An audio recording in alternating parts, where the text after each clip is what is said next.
안녕하십니까. 신호법률사무소의 김용대 변호사입니다. 오늘은 지급명령 신청에 대해서 말씀드리도록 하겠습니다. 지급명령 신청은 어려운 말로는 금전 기타 대체물 또는 유가증권의 일정 수량의 지급을 목적으로 하는 청구에 관하여 채권자의 일방적인 신청에 의하여 채무자를 신문하지 않고 채무자의 그 지급을 명하는 재판이라고 독촉 절차라고도 하죠. 결국은 무슨 말이냐면 일반 소송은 소장을 제기하고 피고가 송달을 받으면 법원에 다 부르잖아요. 그래서 불러서 얘기도 들어보고 하는데 이런 건 그렇지가 않다는 거예요. 내가 어쨌든 신청 원인만 법적 요건에 맞으면은 채무자의 답변을 들어보지 않고 바로 지급명령을 때립니다. 법원에서 지급명령을. 그래, 채무자는 채권자에게 1억 원을 지급해 라고 지급명령을 때리죠. 그러면 그걸 지급명령을 받은 채무자는 어떻게 해야 돼요?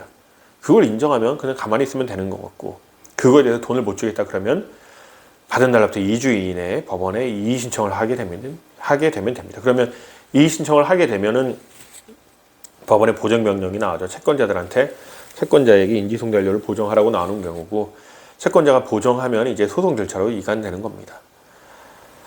간단한 절차죠. 간단한 절차라서 이렇게 만약에 채무자가 이의 신청을 안 했어. 그럼 채권자는 바로 이제 확정이 되잖아요. 확정된 걸로 채무자의 재산도 조회를 할 수 있고 채무자의 재산에 대해서 강제 집행도 할 수 있죠. 부동산이면 강제 경매를 할 수 있는 거고 채무자의 계좌도 압류를 할 수 있는 거고. 근데 이런 지급명령 관련해서 조심해야 될 게 있습니다. 일단 공시송달로 진행이 하지 않아요. 예를 들어서 소송 같은 경우는 피고가 소장을 안 받아요. 그럼 공시송달로 진행되잖아요. 공시송달로 진행해서 원고가 어쨌든 이기는 판결이 나와요. 근데 지급명령 신청 같은 경우는 원고가 특별히 은행이거나 금융기관이거나 그런 경우가 아닌 이상 공시송달이 진행되지 않아요. 그래서 피고가, 즉 채무자가 지급명령 정보를 송달받지 않는다. 그렇게 되면 몇 번 주소 보정한 다음에 결국 소송으로 전환이 됩니다. 결국 전환이 돼야 되는 거고. 그리고 주민등록번호의 문제인데, 예를 들어서 내가 주민등록번호가 왜 중요하냐면, 일반 소송에서는 내가 상대방의 주민등록번호를 몰라요. 그러면 소송을 제기를 한다면 사실조회 신청을 할 수가 있어요.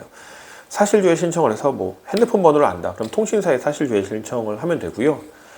계좌번호를 안다. 그러면 은행에 사실조회 신청을 해서 결국 주민등록번호를 알아서 특정을 하게 됩니다. 이 특정이 왜 중요하냐면 소송이든 지급명령이든 확정이 되면 집행을 해야 되잖아요. 결국 이 사람 재산도 조회해야 되고 경매도 쳐야 되고, 그렇게 돼버리면 결국 주민등록번호를 알아야 돼요. 근데 지급명령은 이런 원칙적으로 사실조회 신청을 안 받아줘요. 그래서 주민등록번호를 모른다. 그럼 지급명령을 신청하면 안 돼요. 바로 소송을 제기를 해야 돼요. 근데 굳이 지급명령을 신청하는 경우가 있어요. 왜냐면 이름하고 주소는 알기 때문에. 그러면 그걸 받은 법원은 주민등록번호 없다고 이걸 반려하느냐? 그렇진 않아요. 그냥 지급명령을 때려요. 그런 건 상관없어요. 나중에 이 사람이 집행이 되든 말든 그거는 지급명령을 받은 독촉법원이라든지 수소법원이 관여할 문제는 아닙니다. 그건 당사자들이 해결할 문제지.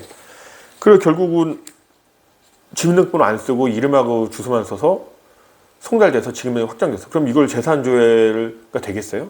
주민등록번호 모르는데? 안 되죠.